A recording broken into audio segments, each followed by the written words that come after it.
नमस्कार दोस्तों एवं बच्चों, आपका स्वागत है हमारे YouTube चैनल तरंग फिजिक्स में। मैं हूं सीपी शर्मा आपके सामने एक नए टॉपिक के साथ। ये टॉपिक हमारा क्लास 12th का पहला यूनिट इकाई 1 इलेक्ट्रोस्टैटिक वैद्युत स्थितिकी का चैप्टर नंबर 4 का एक टॉपिक है संधारित्र। जैसा कि आपके सामने लिखा है बोर्ड पर, समांतर प्लेट संधारित्र की धारिता, हम इसके बारे में डिस्कस करने वाले हैं। ओके, तो हम बनाते हैं समांतर प्लेट। समांतर प्लेट संधारित्र आपको पता ही, और पिछले में वैसे पढ़ा चुका हूं आपको। मैं बनाता हूं पहले समांतर प्लेट संधारित्र। मैंने दो समान प्लेट ले ली, लगभग एक जैसी, सर्कुलर भी हो सकती हैं, गोल भी हो सकती हैं, चौकोर भी हो सकती हैं। ठीक, उन दोनों प्लेटों के बीच का डिस्टेंस लिया मैंने d, और इन दोनों प्लेटों का अनुप्रस्थ काट का क्षेत्रफल कितना है a, समान। पहली प्लेट को मैं देता हूं आवेश, पहली प्लेट को मैंने धनावेश दिया, इसके थ्रू एक माध्यम बना लिया। क्या मीडियम है मेरे पास? Stand type. स्टैंड में यहां पर मैंने एक प्लस इसको धन आवेश दिया, और ये प्लेट कैसी हो गई मेरी? धनावेशित। कैसी प्लेट हो गई? धनावेशित। और दूसरी प्लेट का संबंध मैंने कर दिया एक स्टैंड के through by the stand, ground से, अर्थ से। इसका संबंध मैंने कर दिया अर्थ से, यानी पृथ्वी से। ये ग्राउंडेड है, इसका संबंध मैंने जो किया है वो किससे किया है? अर्थ से कर दिया। ये ग्राउंडेड हो गई दूसरी प्लेट। ठीक, आपको पढ़ा है प्रेरण, और प्रेरण के द्वारा क्या होता है कि अगर हम किसी भी वस्तु को, एक वस्तु को धनावेश देंगे तो उस पर समान मात्रा में उतना ही आवेश दूसरी प्लेट पर आ जाता है। लेकिन उसकी कंडीशन क्या होती है? आवेश कैसा होगा? विपरीत आवेश। तो ये दूसरी प्लेट कैसी होगी? ऋणावेशित। ऋणावेशित होगी। तब इन प्लेटों के बीच में एक क्षेत्र पैदा हो जाएगा, वैद्युत क्षेत्र, जिसकी दिशा हमेशा कैसी होगी? धनावेश से ऋणावेश की ओर। ये इस टाइप से एक ई उत्पन्न हो गया। ठीक है, तब हम बात करते हैं किसी भी समांतर प्लेट संधारित्र की धारिता है, या दो प्लेटों के बीच वैद्युत क्षेत्र कितना उत्पन्न होगा माना, और ये सब आप कर ही लेंगे। प्लेटों के बीच उत्पन्न वैद्युत क्षेत्र E बराबर सिग्मा अपॉन एप्सिलॉन नॉट।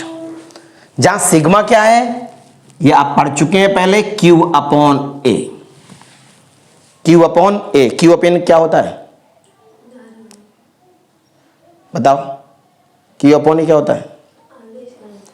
आवेश घनत्व, आवेश पृष्ठ घनत्व, आवेश पृष्ठ घनत्व। ये होता है आवेश पृष्ठ घनत्व Q अपॉन A। ये सिंपल है, जब दोनों प्लेटों के बीच में कोई माध्यम नहीं है। अगर इन दोनों प्लेटों के बीच माध्यम कितना है हमारा?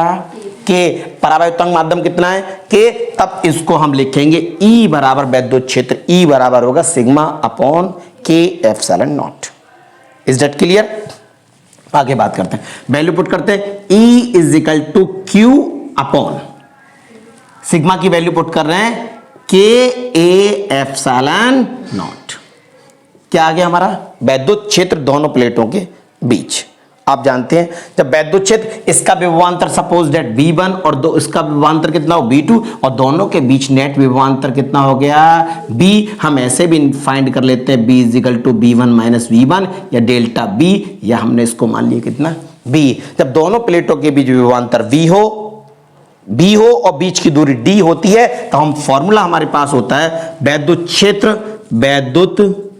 क्षेत्र तथा विभवांतर में संबंध, विभवांतर में संबंध E बराबर B upon D। E equal किसके होगा? B अपॉन D, और B इज इक्वल टू हो जाएगा E इंटू D। और किसकी वैल्यू पुट करेंगे? अब E की वैल्यू हम पुट कर देते हैं। यहां पर हमने E की वैल्यू क्या कर दी? पुट कर दी। तो E इज इक्वल टू हो जाएगा Q upon K A epsilon not into D। ये क्या निकला हमारा? वैद्युत विभव, वैद्युत विभवांतर। वास्तव में मैंने आपको पढ़ाया है विभवांतर ही शब्द होता है, विभव कोई शब्द नहीं होता है। विभव से, विभव एक्चुअल में जहां विभवांतर होगा वहीं विभव होगा। तो विभव विभवांतर का ही एक शब्द है विभव। ठीक है, आप जानते हैं संधारित्र की परिभाषा से, संधारित्र की परिभाषा से कितना होता है formula? C is equal to Q upon B, और Q अपॉन बी, बी की वैल्यू कहां है? कहां से रख दें? समीकरण 1 से, फ्रॉम इक्वेशन फर्स्ट। किसकी वैल्यू पुट कर रहे हैं अब हम? बी की वैल्यू। तो धारिता, समांतर प्लेट संधारित्र की धारिता कितनी होगी?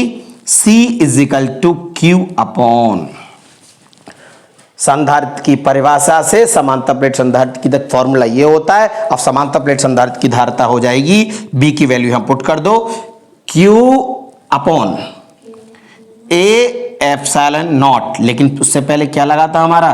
के, तो मैं इसको सही करके लिख देता हूं कायदे से, क्यू अपॉन के A epsilon not into D. Q से क्यू कैंसिल आउट हो गया, तो C इज इक्वल टू मिलेगा हमें, C इज इक्वल टू के A epsilon not upon D. यही है हमारी समांतर प्लेट संधारित्र की धारिता। ये हमारा रिक्वायर्ड फॉर्मूला है। यह है समांतर प्लेट संधारित्र की धारिता का सूत्र है। इस फॉर्मूले से हम समांतर प्लेट संधारित्र की धारिता ज्ञात कर सकते हैं।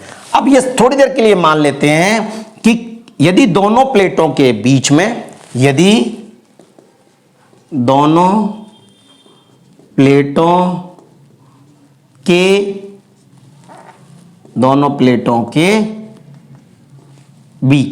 बीच दोनों प्लेटों के बीच क्या नहीं है? कोई माध्यम नहीं है, कोई परावर्तक नहीं है, तो K का मान कितना होगा? 1। देन तब क्या होगा? तब होगी समांतर प्लेट संधारित्र की धारिता कितना मिलेगा? K कितना हो जाएगा? 1 A epsilon not upon D.